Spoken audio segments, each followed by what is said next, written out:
memelihara nikmat supaya tidak rosak. Allah dah bagi nikmat masjid, kapet tabah, kalau sujud tabanam muka, kenapa duduk luar? Contoh kan, kau nak tengok Samsul debat tang jauh bosat tungau tak nampak, masuk dalam tengok. Ni contoh faham. Ada orang dia memang macam tu, dia memang tak boleh duduk dalam sebab dia tak tahan dengan tak ada lah aircon tu. Kipis ya, tengok bagus orang sini, maknanya handa orang sini betul, dia pakai kipis rasa macam aircon. Nampak kan? Macam tu lah. Memang saja tak ada aircon. Bagus. Ni kipis ni pun 35,000 ni. Kan? Ini kalau time tak ada orang tak boleh pasang lah. Tersingkapkan imamnya memang. Betul. Memelihara nikmat nampak? Dapat kipis, nampak sampai semayang selesa. Datang. Memelihara nikmat supaya tidak rosak. Datang. Nampak ya? Jadi maknanya kena bersyukur. Kemudian yang keempat, kenapa kita ni datang penyakit hati? Yang keempat,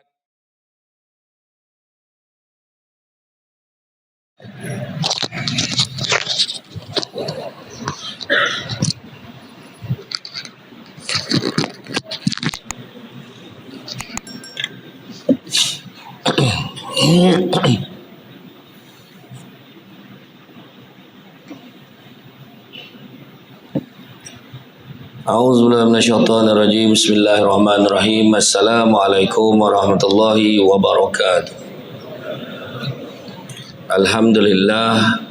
Alhamdulillahillazi arsala rasulahu bil huda wa dinil haqq liyuzhirahu 'ala dini kullihi walau karihal kafirun walau karihal musyrikun walau karihal muslimun.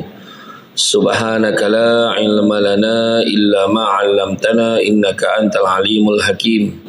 Rabbi shrah li sadri wa yassir li amri wa hlul 'uqdatam min lisani yafqahu qawli. Alhamdulillah, syukur kepada Allah Subhanahu wa taala. Segala puji bagi Allah Tuhan sekalian alam. Salawat dan salam ke atas junjungan besar Nabi Muhammad sallallahu alaihi wasallam. Terima kasih banyak diucapkan kepada tuan pengerusi acara, bahagia Tok Sidang selaku pengerusi acara hari ini, tuan pengerusi masjid, tuan imam, barisan jawatankuasa, ulu bala penggerak aktiviti masjid, pemimpin tempatan di semua peringkat yang berkesempatan hadir pada hari ini. Seterusnya tuan-tuan dan puan-puan rahmati Allah sekalian. Bak kata orang, berjalan-jalan di atas titi di hujung balai nampak cahaya. Sudah lama kita menanti, akhirnya mikrofon ni sampai kat saya. Saya datang dari Negeri Sembilan. Kata adat banyak kiasan, ditunjuk dia tetapi bukan. Bergulung pendek panjang direntangkan, memang tak akan faham kalau tak direnungkan. Makan sirih berpinang tidak, pinang ada di kota Melaka. Makan sirih menganyang tidak, tegah dek budi dengan bahasa. Dah orang menjual, kita konolah beli. Dan berturut pantun dia tadi, saya pun konolah balik pantun juga. Kan? Jadi mudah-mudahan menepatilah maksud dan hasrat. Hari ini tajuk kita adalah berkaitan dengan apa yang disebutkan dalam tubuh badan kita yang paling penting sekali. Yang paling penting iaitu menjadi pusat kepada segala ukurannya kepada kehidupan seorang manusia, iaitu hati. Orang kita kalau apa-apa semua berkait dengan hati. Kalau dia gembira, dia akan sebut suka hati. Kalau terasa, dia akan sebut kecil hati. Kalau dia bangga, dia akan kata besar hati. Kan? Kalau dia marah, dia akan kata tak ada hati. Kalau dia tambah hujung sikit, tak ada hati perut. Tambah dua sekali. Tapi berkisah pada apa nak cerita hari ini adalah soal hati. Sebab hati ni adalah elemen yang terpenting yang dinilai. Dia hati Kau rasa-rasa hati dia macam mana? Orang cakap, kau rasa-rasa macam mana? Oh tak ada apa yang nak cakap lah. Tapi berdasarkan pemerhatian aku ni, insyaAllah dia ni okey orangnya. Kan? Boleh terima kan? Macam tu. Jadi soal hati.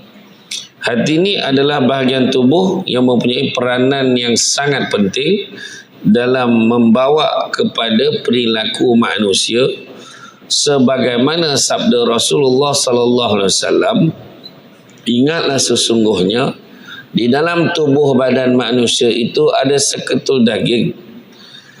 Kan? Jika seketul daging itu baik, maka seluruh tubuh juga baik.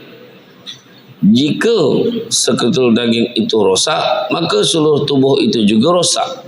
Ketahuilah bahawa seketul daging itu adalah hati. Hadis riwayat Muslim. Hadis ini juga diriwayatkan oleh Al-Bukhari, At-Tirmizi, An-Nasa'i, Abu Daud, Ibnu Majah dan lain-lain lagi. Maknanya hadis ni kalau kita tengok menerangkan tentang dalam tubuh badan kita ni hati. Itu sebabnya kalau orang tu penyakit-penyakit yang datang tu bukan penyakit punca daripada benda lain, puncanya hati. Macam mana dia boleh dapat penyakit gout kan? Orang cakap sebab dia makan ni, yalah dia makan tu, kenapa jadi makan macam tu? Sebab hati dia tu. Tak ada lah, lantak lah orang nak cakap apa, aku boleh makan. Lepas tu mengoning, bongkak kaki aja tak. Kan, usik pun tak boleh, kan? Macam mana boleh jadi orang tu membunuh orang lain tu? Dia tikam sebab dia ada masalah tu. Dia memang dah lama tak puas hati. Tengok tak puas hati lagi. Hati puncanya yang jadi membunuh tu. Kan? Macam isu apa? Dulu kita tengok yang kes COVID kan. Orang dah cakap dah tak boleh merentas ni, daerah-daerah tertentu tak boleh, kena stay kat rumah, melainkan urusan kerja. Dia cari kat jalan tu sebab apa? Hati. Semua dikaitkan dengan hati. Untuk itulah salah satu fungsi agama adalah untuk menjaga hati agar tetap baik. Fungsi agama. Tak ada agama mengajar kita ni supaya jadi tak baik. Tapi fungsi agama Islam adalah nak jaga hati supaya hati sentiasa berada dalam keadaan baik. Tetapi seringkali seseorang tidak memahami bahawa tujuan penciptaan manusia adalah hidup dalam pedoman Al-Quran dan juga As-Sunnah, sehingga muncullah penyakit-penyakit hati. Penyakit-penyakit hati inilah menurut Islam yang boleh merosakkan macam-macam, merosakkan akidah, merosakkan silaturahim, kan, merosakkan kehidupan. Antara penyebab-penyebab penyakit hati ada di dalam Islam. Apakah dia? Yang pertama, punca penyakit hati adalah kurangnya keimanan. Perkara pertama menyebabkan orang mengalami penyakit hati adalah kurangnya iman di dalam hati. Hati yang tidak memiliki keimanan lama-kelamaan akan menjadi penyebab hatinya mati. Hati tak rasa apa-apa. Yang tu yang paling kita takut. Tak pergi masjid tak rasa apa. Rumah dia, buka pintu rumah dia, nampak dah kubah masjid tu, tapi dia tak terasa nak pergi. Makna hati dah mati tu. Kan? Hati dah mulalah, mungkin dah mati atau dah mula nak mati. Kan? Kalau orang ajak pergi suap, tak apalah, pergilah. Tak apa nanti insya-Allah sampai ke sudah tak pergi. Kan? Maknanya ada masalah lah tu kan. Maka lakukan cara meningkatkan iman dan takwa agar dijauhkan dari pelbagai penyakit hati. Itu yang dia tergamak cakap yang bukan-bukan, ni yang terbaru. Ada sepasang suami isteri kan, bergaduh, dicampur pula dengan orang ketiga, seorang ayah. Orang ayah ni pergi masjid. Ayah ni orang masjid, tapi pergi masjid tapi tak pernah tunggu kuliah. Kuliah ceramah-ceramah tak nak dengar. Dia tahu dia datang semayang balik. Dan dia menjadi penyibuk nombor satu dalam rumah tangga. Jangan main-main dia, selain pada suami isteri, mak ayah juga merupakan orang ketiga. Jadi mak ayah kena ingat, bila anak dah kahwin, kita ni kalau diminta bagi nasihat, baru bagi nasihat. Kalau tidak, jangan campur. Jangan nak tadbir rumah tangga anak kita. Macam mana cara kita tadbir? Bagi nasihat saja. Kan? Jadi dia cakap sampai satu tahap dia menyuruh anak perempuan dia supaya mau minta cerai daripada suami dia. Bayangkan seorang ayah ni yang dah tua bangkor dah ni boleh cakap sebelum ayah menghembuskan nafas terakhir, sebelum ayah melelapkan mata, ayah nak bona tengok kau bercerai dengan laki kau. Kan gila tu. Kan? Pening tu kan. Benda ni berlaku di Seremban. Tapi saya tak cakap orang Seremban macam tu. Contoh kan ada orang cakap orang Seremban memang macam tu, kadang-kadang ada orang buat tu cakap kan. Jadi mana benda tu berlaku sampai tahap tu semua dikacau semua dikacau, diganggu urusan rumah tangga tu. Sebabnya suami isteri ni kalau dah kahwin sebaik-baik jangan menonggok rumah mak ni, cari rumah lain. Hidup sendiri. Bila dekat rumah sendiri nak bergurau senang, nak bergaduh pun senang kan. Ini bergaduh cover, sudahnya makan hati kan, makan hati lagi nampak tu kan. Tapi ada juga yang duduk tu sebab nak bolo mak ayah, itu betul lah tu, elok lah kan. Tapi kena tahulah batasan dia tu ya. Tu yang pertama. Yang kedua, punca penyakit hati ni adalah selalu mengeluh, mengungut. Allah berfirman, sesungguhnya manusia diciptakan bersifat keluh kesah lagi kikir, yang dikedekut. Bila ditimpa kesusahan yang berkeluh kesah, dan apabila mendapat kebaikan ia amat kikir. Surah Al-Ma'arij ayat 19 hingga 21. Hukum mengeluh dalam Islam adalah dilarang. Memang ada ujian dalam hidup. Cantik dipandang bulan mengambang torang diawan. Kalau dah hidup namanya orang, takkan lari daripada ujian dan dugaan. Tentu ada ujian. Tapi setiap ujian tu mesti ada hikmah. Mesti ada hikmah di sebaliknya. Allah Ta'ala nak bagi. Dia bagi kita sakit, masuk hospital, tergantung kaki kan. Aduh sakit batu kaki dan kan. Rupa-rupa hikmah jururawat muda. Contoh kan, yang bolo dia tu lagi lambek elok bukan lagi copek elok kan. Kan macam-macam tuan-tuan. Mungkin hikmah dia, contoh anak sakit kan, jadi kita pula duduk kat rumah, barulah kita nampak dalam rumah tu ada keluarga kita berkumpul. Mungkin macam tu. Sebabkan omak tu sakit, semua dapat berkumpul. Kalau tidak payah nak berkumpul. Bila kumpul bincang-bincang baik kenduri pula. Alhamdulillah. Contoh kan, percaya adanya hikmah. Tanam tabu di topi rumah, cabut ubi sampai ke akar. Kalau hidup membaca hikmah, selaut garam terasa tawar. Ya? Maknanya percaya. Jadi hukum mengeluh dalam Islam adalah dilarang. Manusia yang suka mengeluh akan menyebabkan terkena penyakit hati seperti malas, iri hati dan dengki. Dia balik kan, aduh, dia kata, kenapa selipar hilang tu? Seorang kan mengeluh tu, aduh, kata. Yang seorang tu pula keluar, apa hal? Tak ada apa. Cakap lah apa hal? Tak ada apa. Kaki ayam selipar hilang, biarlah. Relax kan. Yang seorang lagi, apa dah hal? Disapu selipar lain pula. Selipar disapu tu selipar imam pula tu. Contoh kan. Kan. Kadang tak, dia kena tengok ada orang cara penerimaan itu berbeza-beza kan. Tapi yang penting jangan kita mengeluh. Kau nak apa pun cakap, mam, saya nak pinjam selipar masjid yang selipar kat bilik air tu boleh lah. Pinjam lah, kenapa lah selipar saya hilang lah. Tak ada orang tersalah sarung ni. Yelah. Selipar penceramah pun pernah kena sarung tu kan. Saya camah kat Perak ada satu kat botol. Saya camah. Keluar hilang macam mana. Kaki ayam lah masuk dalam kereta. Kereta roket asyik parking masuk dalam kereta. Sampai Somban.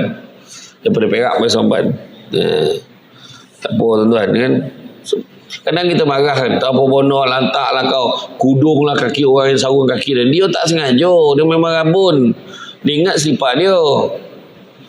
Kan. Fikir-fikir balik selipar tak berpinggit marah. Kan. Ya. Ada seorang tu pula marah bukan apa. Anak dan beli tu. Anak dan balik untuk dan bangga betul dah. Selipar tang kerumpuk. Tu dia marah tu. Sabar. Kan? Yang ketiga, punca penyakit hati adalah kurang bersyukur. Rasa kurang bersyukur atas nikmat diberikan Allah akan menyebabkan penyakit hati. Dengan mengikuti cara bersyukur menurut Islam, hati akan terhindar dari pelbagai penyakit hati. Dalam surah Al-Baqarah ayat 172, wahai orang-orang beriman, makanlah di antara rezeki yang baik-baik yang kami berikan kepadamu dan bersyukurlah kepada Allah jika benar-benar kepadanya kamu menyembah. Bersyukur ikut Islam. Macam mana bersyukur ikut Islam? Yang pertama, dia ada 4 kata Imam Al-Ghazali. Yang pertama, sebut dengan lisan. Alhamdulillah. Sebut. Alhamdulillah. Dapat menantu. Contoh. Alhamdulillah. Selesai kenduri anak dengan abah serontak. Kenduri nak pergi umrah. Jangan kau masalah sangka orang perempuan. Pandangan tu saya faham. Cara golak tu kan. Ada yang benar sangka buruk nak fikir kan. Okay. Alhamdulillah. Hujan hari ni. Hari tu saya pergi umrah hari tu. Masa bulan 12 tu saya pergi. Rezeki betul. Yang masa yang heboh banjir kat Mekah kan tak ada pun. Dekat Mekah di kawasan Masjidil Haram tak ada masalah. Saya tak tahulah kat Jeddah saya tak pasti. Tapi memang daripada pagi tu sebelum subuh hujan lobek betul. Berterusan sampai tengah hari. Hari Jumaat bayangkan. Oi, masa tu pergi sembahyang Jumaat redup. Buat tawaf sunat. Orang jangan cakap lah mengambil seramai-ramai kan. Saya dengan saudara-saudara saya dah macam kereta api dah. Dia pegang pinggang macam mana jalan masa tawaf tu. Kan? Jadi kalau kita tengok kan, kalau kita tengok ni syukur alhamdulillah. Sejuk hari ni hujan gitu kan. Syukur alhamdulillah dapat buat ibadah umrah ni contoh kan. Saya dah lama tak pergi kan. Bukan lama tak pergi macam mana. Bila saya pergi tu bulan 3 dulu dah pergi dah. Saya pergi lagi bulan 12 itu tiba-tiba lah terasa sa'i tu jauh mana. Marin macam okey berlari kan. Tu makna apa? Makna dah tua. Samsul debat pun dah tua. Macam ni sayup dia tengok kan. Dekat tompek skuter tu pun jam. Ramai lah. Budak-budak muda pun cenekeh naik snooker. Snooker pula. Skuter. Naik snooker. Skuter. Bayangkan. Orang memang ramai betul-betul. Dan baru-baru ni banyak sahabat-sahabat saya diuji di Tanah Suci. Mana tak sampai-sampai hotel tak ada. Tu memperangai orang sana tu. Hotel tak ada. Ada seorang sahabat saya ni malas sebut nama lah. 12 kilometer. Daripada Masjidil Haram tu.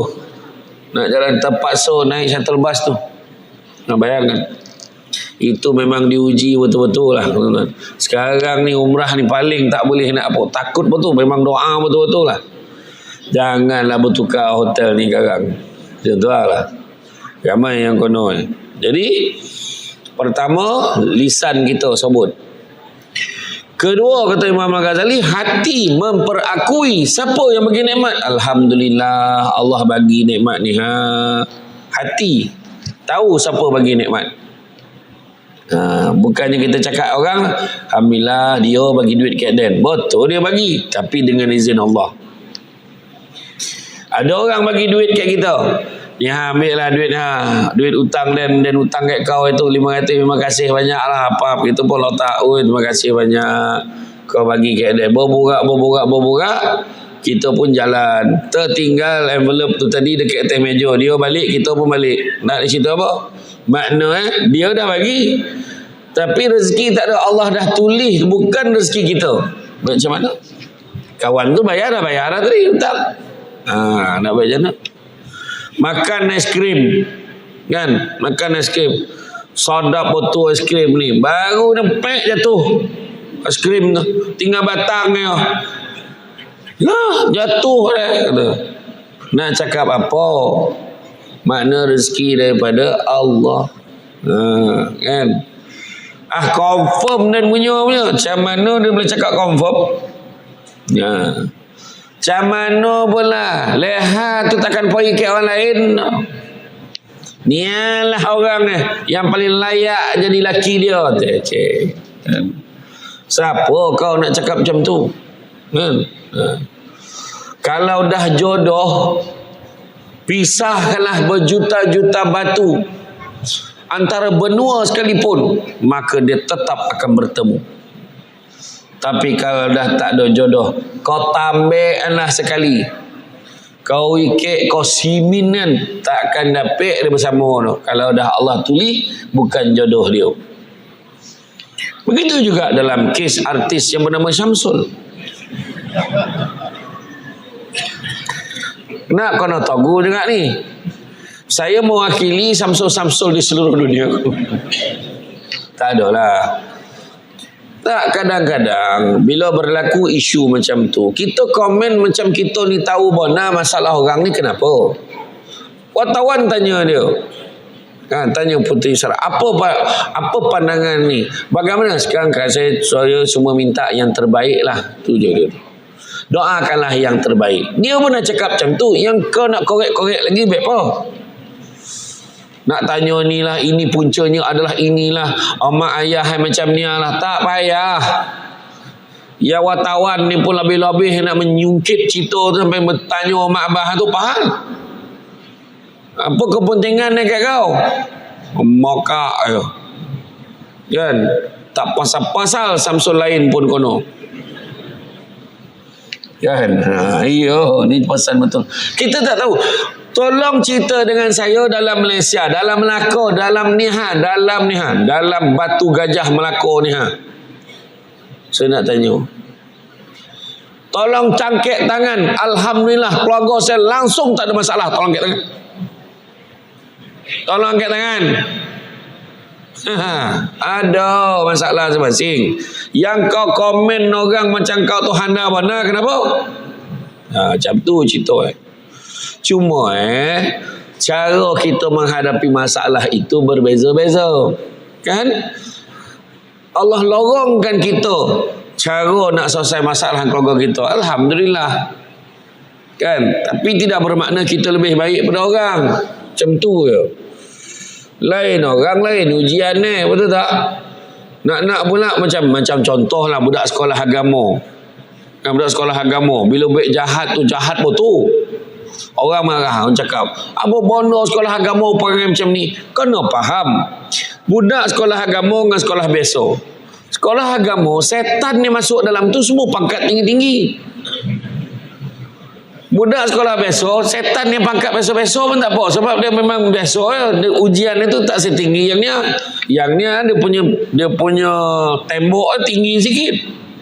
Tu ini hantar yang pangkat tinggi-tinggi sikit. Macam tu lah kira. Kan? Macam orang lah para pelumba motosikal lah. Dia dah main dah peringkat profesional. Bagilah dia punya ni. Dia punya tompek berlumba pun tak sama macam orang lain. Budak-budak ni manyang berlumba pakai katil macam mana? Kan? Dulu situlah track kan? Tapi kita tak boleh nak sama kan. Gelanggang orang tu beza-beza. Rumah tangga pun beza-beza. Jadi jangan kita komen orang lebih-lebih nak. Ya, itu pun semua masalah hati. Sudahlah, tak guna punya jantan ni. Janganlah macam tu. Yang kahwin orang lain. Samsul debat ni kono. Kan, semenjak beliau ada kes dengan ni, saya boykot ceramah beliau lah. Kau nak, kau tidak ni. Kan? Samsul Rawa pun kono. Sian betul. Kan? Jadi yang kedua tu, dalam hati memperakui siapa yang bagi tu? Allah bagi nikmat kat kita. Yang ketiga, syukur ni adalah apa? Tindak tanduk dan perangai kita melambangkan kesyukuran kita. Itu sebabnya dalam Quran surah Ibrahim ayat 7 Allah beritahu, la in syakartum la azidannakum wa la in kafartum inna azabi lasyadid. Kalau kamu syukur, kami akan lipat gandakan nikmat rezeki. Tapi sekiranya kamu kufur, kamu tak bersyukur, azabku amatlah pedih. Maknanya apa? Pelik pula kita. Kalau kita yang biasa seper kita ni, kau tolong aku bagi, kau tak tolong aku tak bagi, kita ingat Allah baik dulu. Tak, Allah lain. Allah janji dengan kita, kalau kita syukur, Allah lipat gandakan, bukan bagi je, lipat ganda. Tapi kalau kita kufur, tak bersyukur, Allah bagi azab lagi. Sebab ni, salah satunya nombor 3 ni tadi, iaitu tindak tanduk dan perangai. Sebut-sebut syukur, alhamdulillah, alhamdulillah, tapi tak semayang. Tu yang azabku amatlah pedih tu. Kalau syukur, dia kena tentu taat pada Allah. Ni syukur-syukur mengumpet laju ya. Macam mana? Mengumpet kau jual. Samsul debat ni lambek betul. Saya kono tu. Saya kono dekat Ijuk. Saya pergi Ijuk di satu masjid tu. Saya memang dah sampai dekat parking tu. Memanglah saya masuk lambek sikit. Saya nak turun. Tunggu orang qamat kan baru saya masuk. Sebab saya nak jamak kat belakang tu senang. Saya pun masuk. Dah qamat tu saya pun masuk. Semayang lah kat belakang.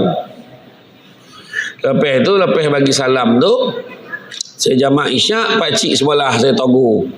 Pencamah belum sampai lagi. Sudah. Aku salah masjid ke apa? Rupanya dia tak perasan tu penceramah. Muka tengok dokek-dokek lain. Dia penceramah belum sampai lagi.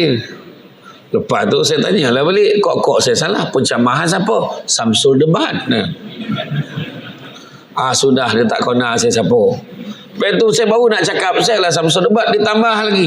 Sejak keluar TV ni memang lambik sampai lah. Dibalun aku lagi. Langsung saya diam.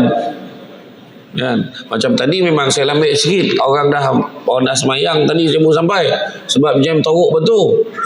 Kiri kanan kan, ikut highway tadi memang tak boleh lah ikut highway ni, ikut jalan lama nampak kan. Memang serba-serbi, Cina yang ayo, kau yang teruk beriuk kan. Macam mana kan. Jadi yang pakcik tu tadi dah cakap macam tu, saya diam lah. Lepas tu AJK masjid nampak saya, Ustaz, saya pun salam lah pakcik tu. Cik, saya camah dulu ya. Dia pandang macam mana. Bila saya pergi kan, sampai dekat meja, saya tengok pakcik tu dah tak ada. Balik agak malu kan. Tu dah. Jadi yang ketiga, tindak tanduk perangai kita kan. Hati-hati jangan apa yang kita cakap. Bila saya sebut cakap, orang perempuan lelaki semua ingat, bukan cakap ni tak spesifik. Zaman sekarang cakap ni yang kita type dekat dalam media sosial ni, semua tu adalah apa dinisbahkan sebagai apa yang kita cakap. Dah lah tu, yang kita tulis tu kekal pak tu. Selagi mana tak delete. Jadi jangan gambar-gambar membalun. Tok sidang tak boleh pakai. Ni contoh. Kadang orang ni macam tu kan. Membalun dia. Contoh tuan-tuan, sekarang ni letak gambar seorang pemimpin. Tak payah tulis nama muka itu, letak muka je. Jangan tulis apa-apa. Letak muka, post, tengok komen. Kepala bapak semua keluar. Dia kata tak berguna, mampus lagi baik tu amantai. Datanglah tuan pengurusi masjid komen. Pengurusi masjid cubalah nak slowkan keadaan. Cubalah guna bahasa yang baik. Jangan mengutuk-ngutuk. Bahasa ini melambangkan bangsa. Bukankah Nabi telah berpesan, sekiranya kamu tidak ada perkara yang baik untuk kamu perkatakan, lebih baik kamu diam. Sekadar mengingatkan. Nampak kata tuan pengurusi masjid. Bawah tu reply, sudahlah kau pun sama. Macam tu aku nak. Iya. Kan dalam media sosial tu lah penyakit tuan-tuan. Kadang saya pun heran bila tengok orang kat dalam media sosial ni, pada semua netizen. Hati-hatilah dalam menulis komen. Komen tu akan kekal jadi amalan kita sebenarnya. Saham tu. Kadang-kadang satu soalan yang saya nak tanya kat dia, yang mengutuk ni. Nak musim pilihan raya gitu. Ya Allah, berbakul-bakul di balun ni kawan. Tak kira lah siapa tuan-tuan. Saya ni tak sebut parti mana-mana tu. kiri kanan depan belakang membalun. Kan? Pesan saya, kalau bolehlah saya tanya, Nabi aja aku tulis macam tu. Nabi aja aku cakap macam tu.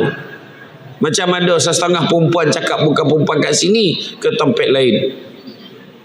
Dia kata apa? Aku ni mulut je jahat, hati baik tak ada mana tu. Kalau hati baik, mulut pun kena baik. Menyakitkan hati laki tu. Janganlah memputar orang tua ni. Mati lagi baik dia kata. Menyusahnya.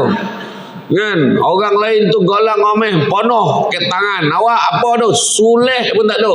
Suleh tu maksudnya seulas. Siap terjemahan lagi ni.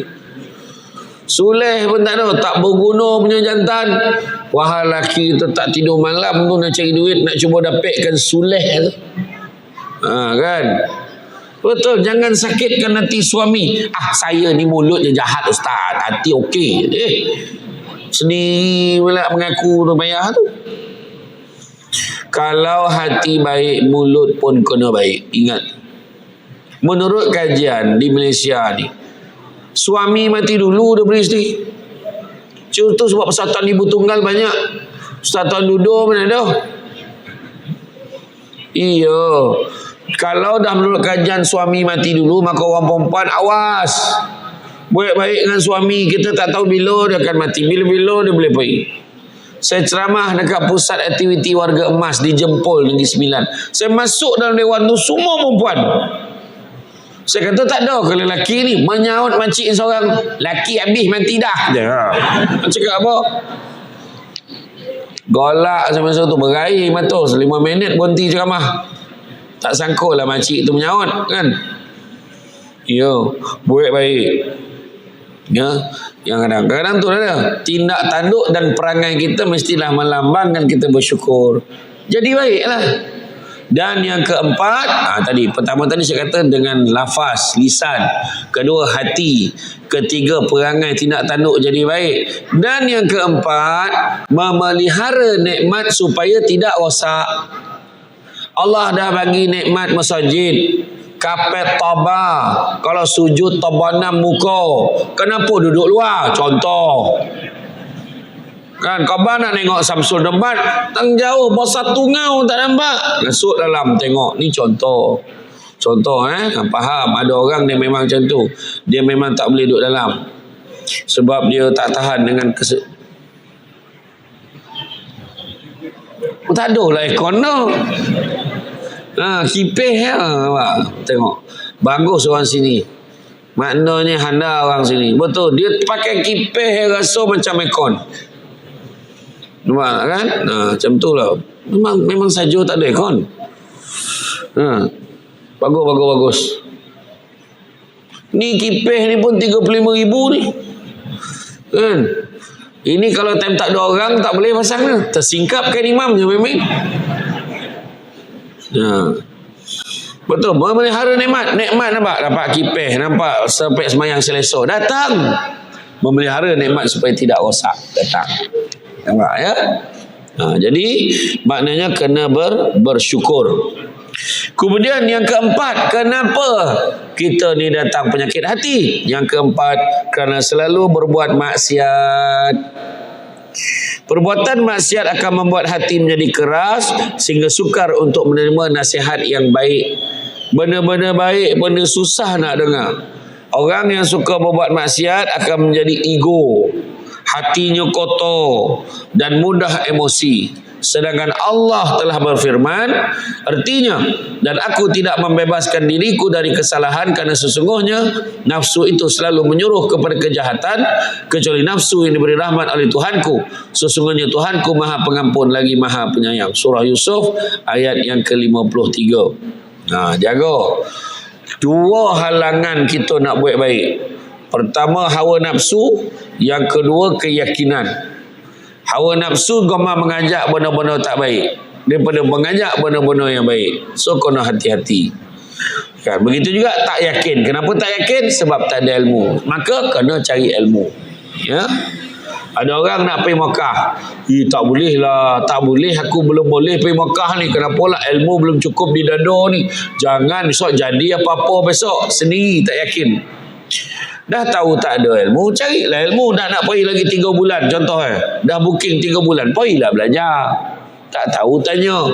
Orang pergi Mekah bukan sebab duit. Orang dapat pergi Mekah bukan sebab duit dia banyak, duit dia sikit. Orang dapat pergi Mekah sebab Allah jemput dia. Berapa ramai orang duit ada tak sampai Mekah pergi sudah. Berapa ramai orang bila cakap puasa kadang-kadang dah bayar sampai masuk pengsan tak pergi. Ada. Itu sebab jangan kita cakap aku tak nak pergi bukan apa, aku duit tak ada. Bukan tu. Aku nak pergi cakap insya-Allah. Insya-Allah tengah kumpul ni cakap tu. Usaha. Macam pergi haji lah.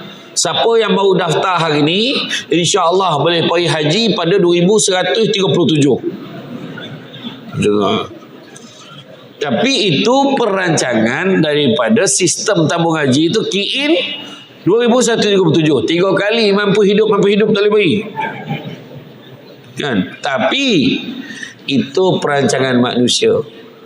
Berapa ramai orang buat rayuan, dapat pergi tahun ni. Ada. Kadang-kadang ada orang tu tahun ni masuk dalam senarai simpanan.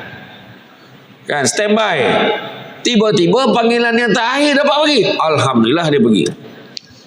Berlaku di satu tempat ni, satu daerah ni, dia dapat panggilan dia senarai simpanan. Tiba-tiba dia dapat pergi KT yang last sekali. Tiba orang telefon, Pakcik standby ya, besok boleh pergi. Besok pergi airport ni, standby. Esok pergi.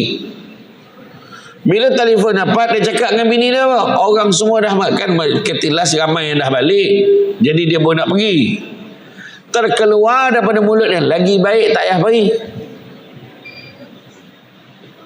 Terkeluar mulut dia, kalau macam ni baik tak payah pergi, orang dah balik dah. Baik tak payah pergi dia tu. Isteri dia marah. Syabang ni tak baik cakap macam tu. Apa berlaku? Sampai di tanah suci, suami dia jejak aja, pap tumbang, koma, tak sadar. Tak sadar, meraung bini menangis. Bini tahu apa yang suami dia pernah sebut. Maka buatlah syarat dia, letak kat wheelchair tu, bawa juga. Mana yang boleh bawa suami dia tu, buat mana yang boleh. Kemudian dah dijadualkan penerbangan pulang. Bila balik sampai aja di KLIA, pekerja petugas tabung haji tanya, nak bawa pergi hospital ke? Tak payah, hantar balik rumah, kata isteri dia. Hantar balik hospital? Tak, hantar balik rumah, isteri dia kata. Sampai rumah sadar suami tu elok, tak sakit apa. Yang saya ceritakan ni kisah benar. Dan saya kenal hamba Allah ini. Tu sebab cakap betul tadi. Kan, hati-hati. Ya, hati-hati.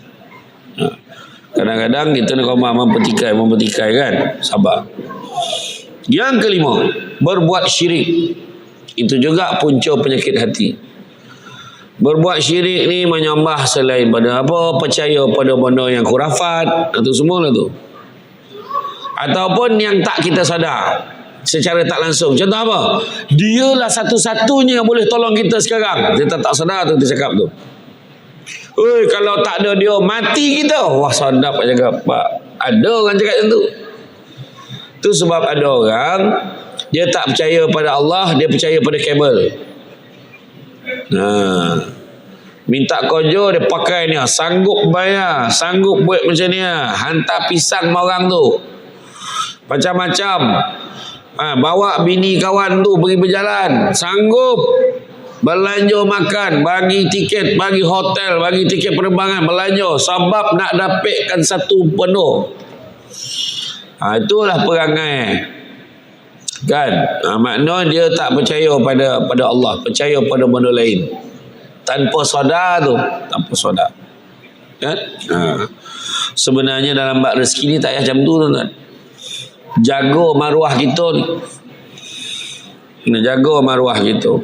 Bawa bakul berisi limau, sangat borek payah nak jenjeng. Biar mati di baham harimau daripada mati digigit anjing. Nampak lah.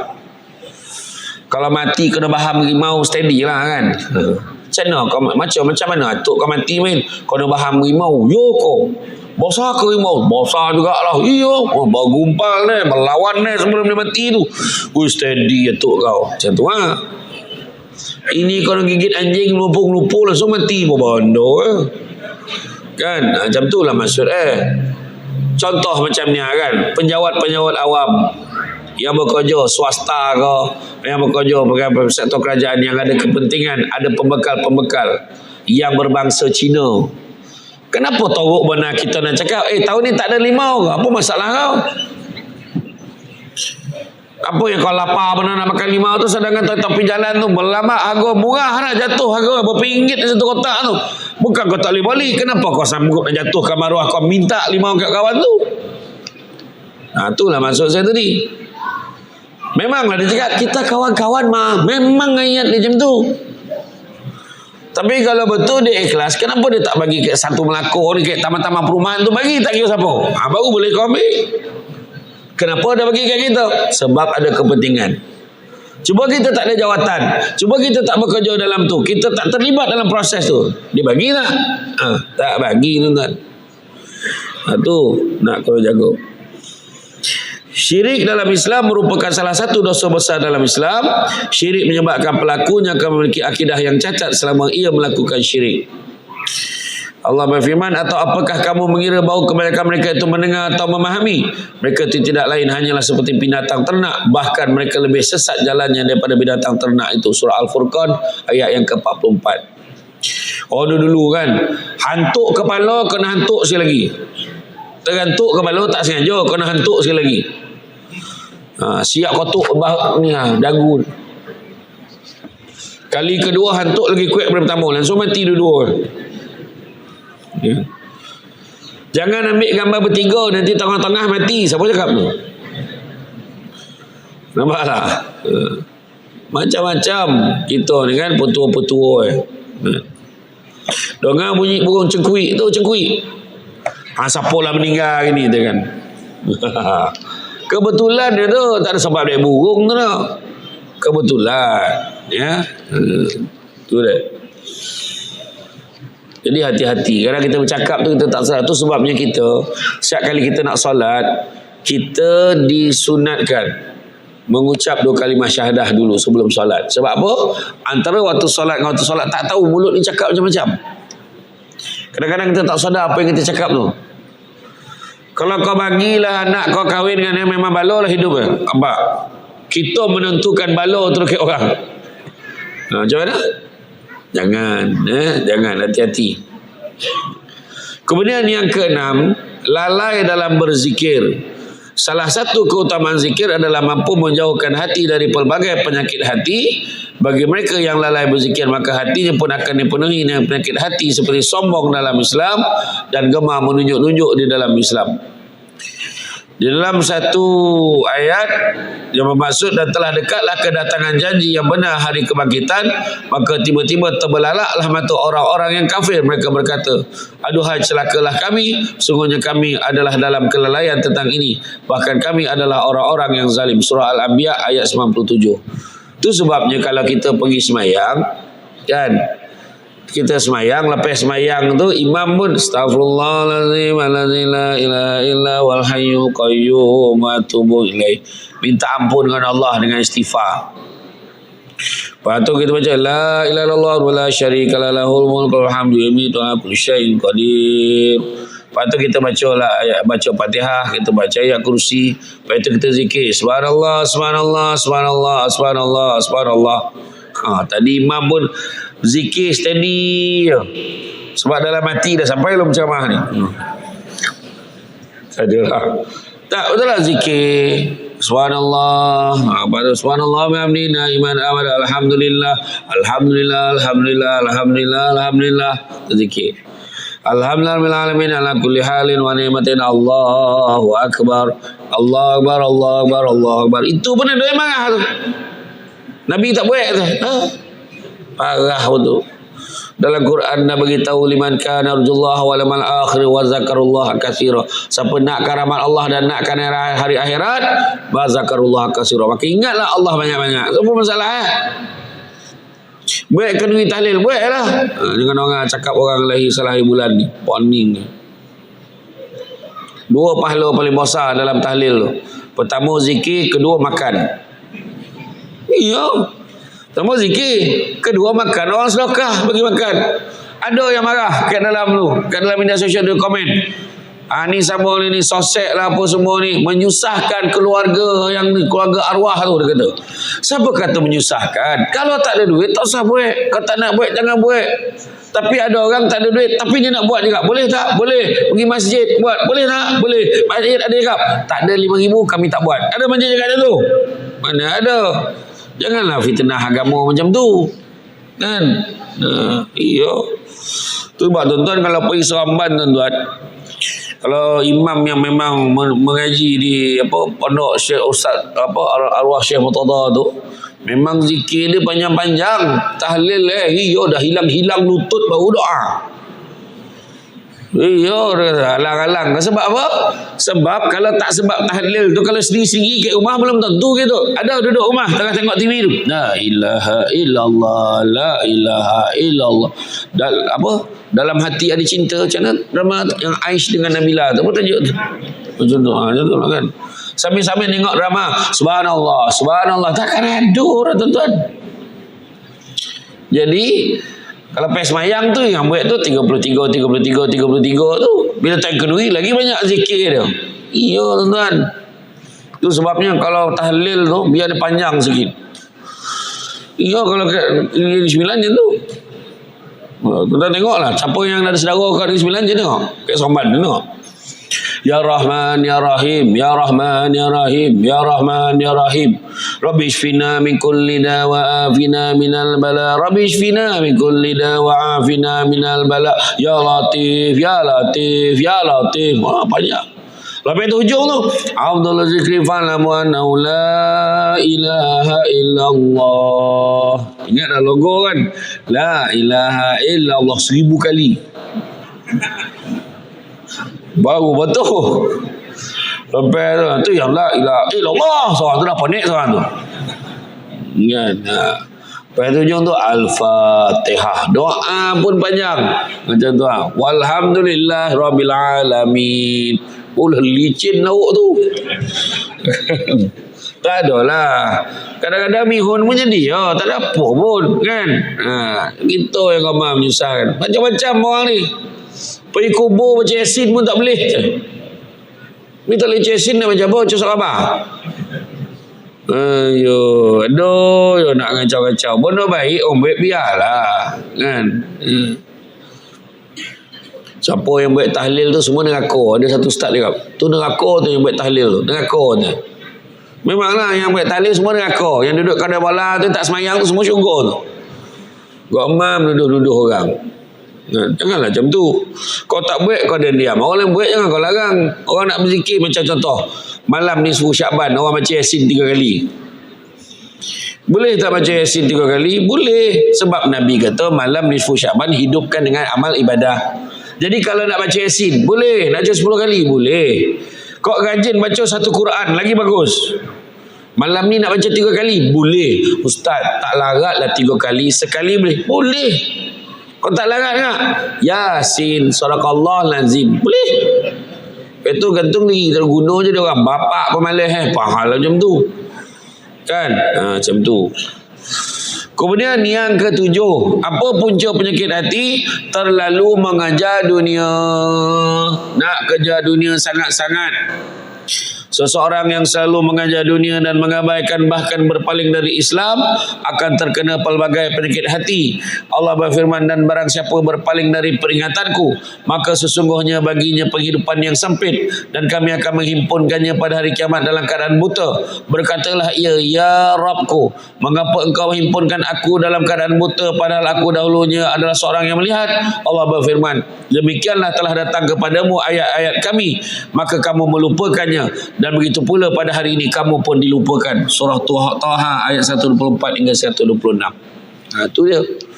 Kan terlampau mengajar dunia, lupa. Tak semayang, sibuk nak cari duit.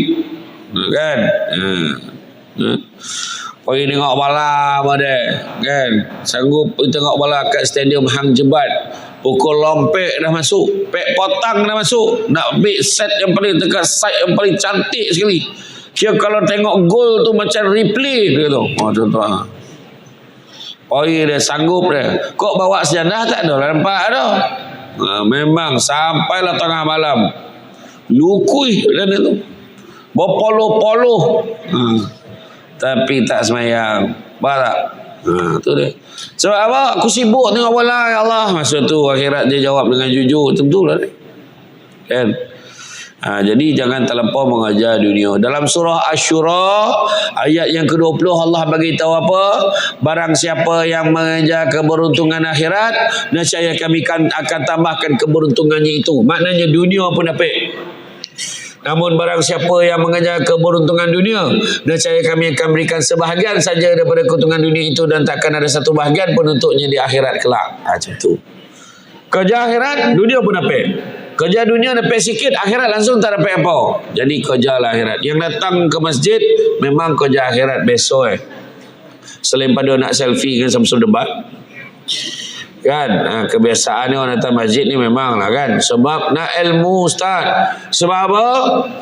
Nabi pernah beritahu, barang siapa yang mengikuti jalan-jalan ke majlis ilmu, maka Allah akan anugerahkan kepadanya jalan-jalan ke syurga. Amin. Jangan lupa hashtag pergi syurga balik hari. Macam tu lah. Kan? Ia datang lah kuliah hari-hari. Jangan datang hari ni. Tadi pengurusi pun beritahu. Ajak saudara mara ramai-ramai. Datang sama-sama kita hidupkan majlis ilmu. Kan? Iya. Kan? Ramai batu ni datang ni. Sehingga 10,000 tu melempah sampai keluar tak nampak. Kesian melangak-langak tengok tak nampak. Orang perempuan lain kali bagi masuk dalam tu sebab banyak kosong ni kat dalam ni kan. Jadi mana kata janganlah kita lupa diri kita. Dunia ni sementara sifatnya. Suami isteri sementara sampai masa jiun. Jangan beryoyo bana. Melainkan ajak suami, ajak isteri ke arah yang diredai oleh Allah. Kedua, duit harta benda sementara. Rumah sementara. Kereta sampai masuk habis. Jahanam. Iya, rumah sampai masuk sudah runtuh, roboh, berkarat, berkulat. Iya. Rumah tu kembali lawa makin sudah jadi rumah pesaka, tinggal. Tak ada siapa duduk. Rumah makin besar, orang makin tak ada. Rumah makin besar, orang makin tak ada. Manusia semakin ramai, kemanusiaan semakin kurang. Perubatan semakin canggih, penyakit semakin banyak. Melancung satu dunia, jiran sebelah rumah pun tak kenal. Kawan di media sosial ramai, kawan sejati langsung tak ada. Belajar makin tinggi, adab makin kurang. Pendapatan semakin tinggi, ketenteraman jiwa makin tak ada. Pangkatnya tinggi, kearifannya kurang. Berapa ramai hari ni? Pangkat tinggi, kearifan bangang melantun. Saya tak cakap mana-mana orang ya. Contoh. Ya. Nampak tak? Belajar semakin mudah. Belajar ke internet. Belajar makin mudah. Guru semakin tidak dihargai. Air minuman semakin banyak jenis. Air bersih makin tak ada. Teknologi maklumat semakin canggih. Fitnah dan aib semakin tersebar. Baik rumah besar-besar sementara sampai masuk runtuh. Nampak tak? Dan yang ketiga, pangkat.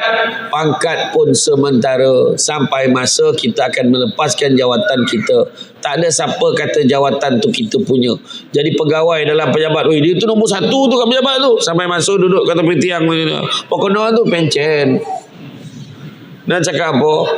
Samsul Debat dulu pun pengarah. Sudahnya pegang kad pesara sekarang ni. Tunjuk kat hotel dapat 10%. Iya. Pesara kerajaan saya ni.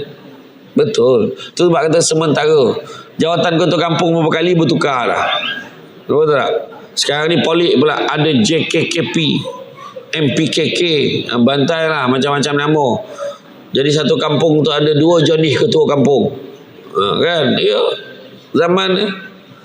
Hari tu pilihan raya, punya bongi kawan tu, dia pangkah kawan ni, dia tanah ni, ada orang ni pangkah ni, tanah ni, dua-dua dapat. Cakap apa? Kan? Apa? Nak cakap apa tuan-tuan? Kuasa Allah kan. Balun ni kawan tu, 2 minggu dikutuk kawan tu. Lepas 2 minggu sahabat. Yang cakap apa? Tu sementara tuan-tuan. Sementara. Penggal lapis lagi pula. 1 kali mengundi 3 Perdana Menteri dapat. Cakap apa? Sementara kan?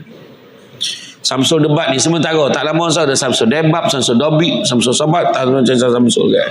Agaklah. Kemudian apa lagi penyakit? Punca penyakit yang ke-8-nya, berbangga dengan amalnya, merasa amal jarah yang dilakukan sudah banyak hingga menyebabkan timbulnya penyakit sombong dalam Islam, yang merasa aman padahal tidak sama sekali. Diriwayatkan dari Abu Hurairah radhiyallahu anhu, Rasulullah SAW bersabda, sungguh amal seseorang tidak akan memasukkannya ke dalam syurga. Mereka bertanya, tidak pula engkau ya Rasulullah? Maka beliau menjawab, tidak pula aku, hanya saja Allah meliputiku dengan kurnia dan rahmatnya. Kerananya berlakulah benar beramal sesuai dengan sunnah, dan berlakulah sedang tidak berlebih-lebihan dalam ibadah, dan tidak kendur atau lemah. Hadis riwayat Bukhari dan Muslim. Allah berfirman, masuklah kamu ke pintu-pintu neraka jahanam sedang kamu kekal di dalamnya, maka itulah seburuk-buruk tempat bagi orang-orang yang sombong. Itu dia. Jangan kita belagak, jangan kita action. Biar apa yang kita ada. Pernah sekali Imam Hanafi dia bawa barang melalui ke pasar. Bawa robot dah orang nak angkat barang itu. Bagilah kami angkat. Kenapa pula nak angkat? Kamu ni orang mulia, kami orang baik. Menangis Imam Hanafi sebab apa? Dia kata sesungguhnya seorang manusia itu hebat bukan sebab kehebatannya, tapi kerana Allah menutup aibnya. Itu sebenarnya. Kalau orang tahu perangai kita macam mana kat luar, belum tahu dah. Kan? Yang digambarkan oleh orang elok semua. Yang tak elok tak tunjuk. Kan? Jadi itu Allah Ta'ala lindungi sebenarnya. Sebab jangan kita belagak-lagak, dan kita berbangga dengan amal kita. Kemudian meninggalkan solat, itu juga punca penyakit. Kan? Kewajipan kita mengerjakan solat fardu. Kan? Solat ni jangan kita tinggalkan, dan solat adalah merupakan amal yang pertama yang akan disoal oleh Allah Ta'ala ketika akhirat besok. Selesai solat, selesailah benda lain. Tak selesai solat, tak selesailah benda lain. Bacalah apa yang telah diwahyukan kepadamu, iaitu Alkitab, Al-Quran, dan dirikanlah salat. Sungguhnya salat itu, inna salata tanha anil fahsya' wal munkar. Salat itu akan mencegah kemungkaran dan keji, perbuatan keji dan juga mungkar. Dan sesungguhnya mengingati Allah dengan salat adalah lebih besar keutamaannya dari ibadah-ibadah yang lain, dan Allah Maha mengetahui apa yang kamu kerjakan. Dan yang ke-10, punca penyakit hati adalah tidak bersedekah. Qadamun. Tahu tak qadamun? Qadakut campur komun. Qadamun. Kan? Tak nak dia menyumbang. Nampak orang susah pun relax. Kan? Macam tak ada rasa dalam hati tu. Hati dah mula mati. Kan? Dan begitu juga dalam bab sedekah ni, Nabi dah beritahu sesungguhnya sedekah itu tidak akan mengurangkan harta kamu. Malahan bertambah dan bertambah. Tu janji dah sebut. Nabi dah sebut dah tu, janji dah tu. Begitu juga dalam bab sedekah Nabi sebut, sesungguhnya bala dan musibah tidak pernah mendahului sedekah. Tu sebab orang tua dulu kalau sebelum nak bermusafir, kalau perjalanan dia tu lalu masjid surau pertama, dia akan sedekah dalam tabung surau masjid. Itulah insurans perjalanan tu. Cuba tuan-tuan amal jam tu. Keluar lalu surau, berhenti bagi anak. Nah, kau pergi masuk dekat dalam tabung surau tu. Pergi. Dia pun masuk. Masuk kita suruh berjalan. InsyaAllah mudah-mudahan dipermudahkan perjalanan gitu. Kan? Iya, cuba tengok kadang-kadang kan. Tengok balik raya ni, cuba tengok. Balik raya Cina. Ada orang elok tak jam lah dah tadi. Memang kereta banyak lah, tapi elok dah sampai. Yang kawan tu melokek. Nak beritahu apa? Maknanya Allah rezekikan dia. Nak cakap apa kan? Tapi orang Seremban tuan-tuan dia tak biasa. Orang Seremban ni dia tak biasa jam. Orang Seremban ni tak biasa jam. Kalau setengah jam tu dah teruk mana tu. Orang Seremban dia tak biasa tu. Saya heran orang yang balik Kelantan Terengganu boleh 22 jam dalam kereta. Itu bukan jam tu, itu menetap namanya tu. Menetap dalam kenderaan. Ada seorang sahabat daripada Kelantan ni, dia kata apa? Dia dah pergi cuti awal tapi saja balik sehari sebelum baru ada suasana. Lah, sabarlah. Macam tu lah tuan-tuan. Polik-polik orang ni kan. Tu dia. Jadi kita buang dalam hati kita ni, satu lagi dalam bab ni, hati kita ni buang 3 penyakit.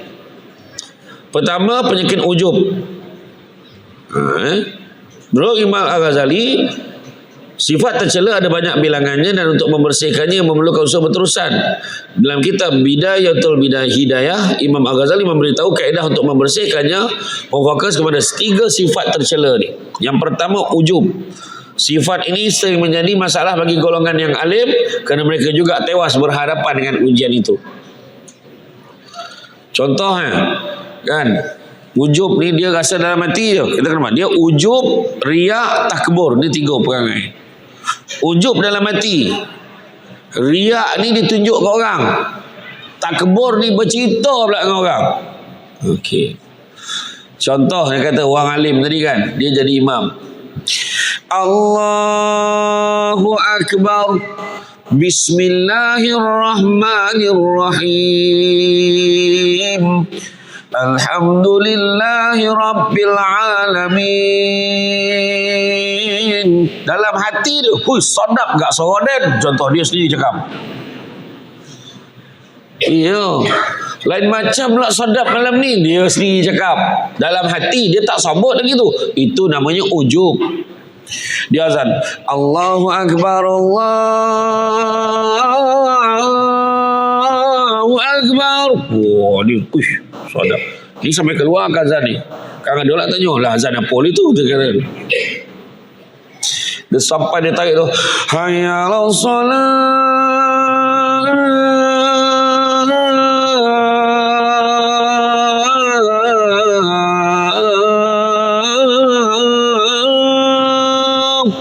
and then azan paling sadap dalam lakon ni. Dia lah cakap kan. Dia sendiri cakap tu. Itu ujub. Bila tunjuk tu, contoh, ada satu perbuatan. Dia sampai kat masjid, dia masuk, tak ada orang lah. Dah 3 hari turut-turut dan ni aku paling awal. Tu ujub.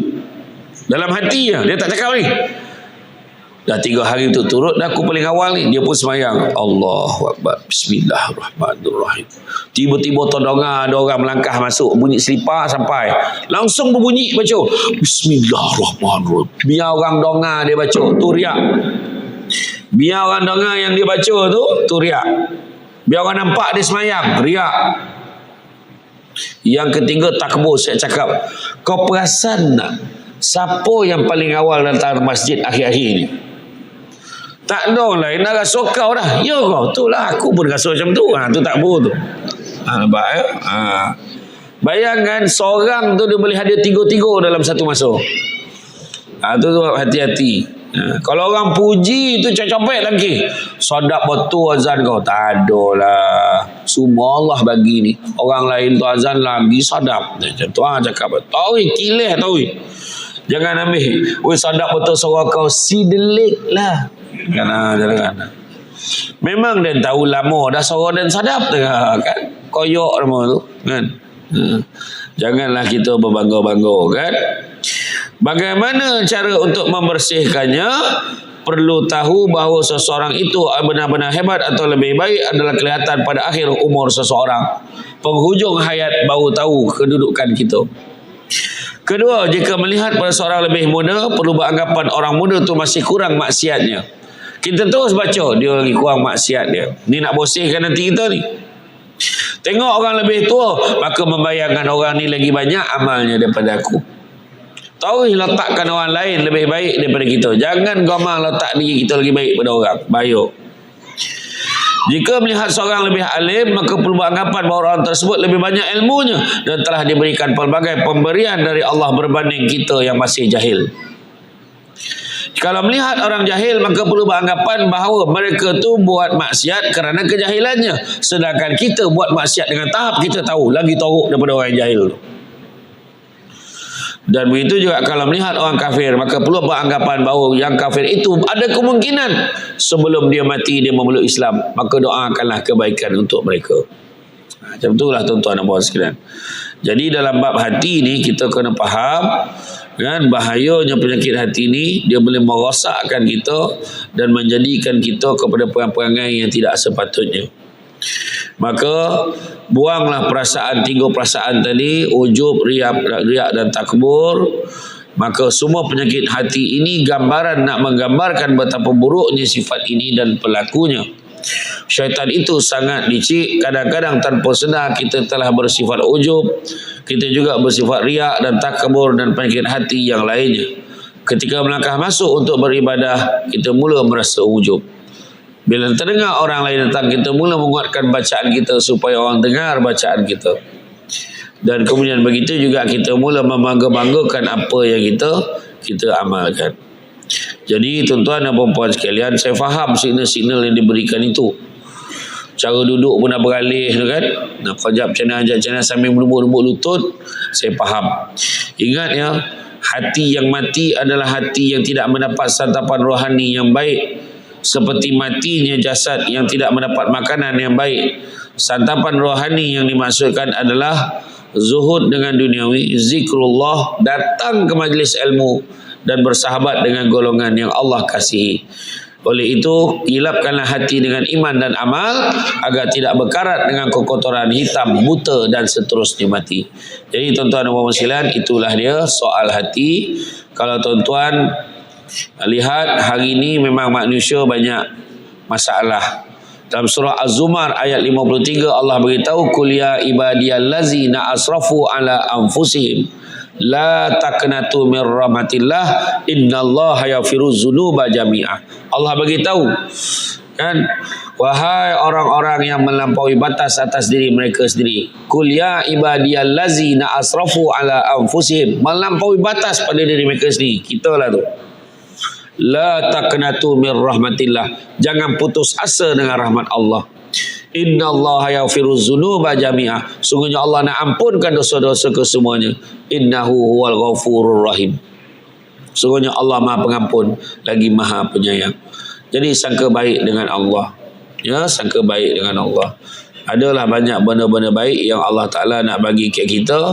Kita kena memandangnya dengan mata hati. Maka saya rasa cukup sekadar itu. Bak kata orang sepandai-pandai tupai melompat, akhirnya jatuh ke tanah jua. Walaupun perkongsian sudah tamat, mudah-mudahan meresap ke dalam jiwa. Cantik dipandang rumah penghulu, kayu terukir dari papan, alang-alang menuntut ilmu, sebutir pasir kembangkanlah menjadi intan. Jadi budak-budak membawa galah nak menjolok buah berangan. Kalau ada silap dan salah, dikata tidak, dicaci jangan.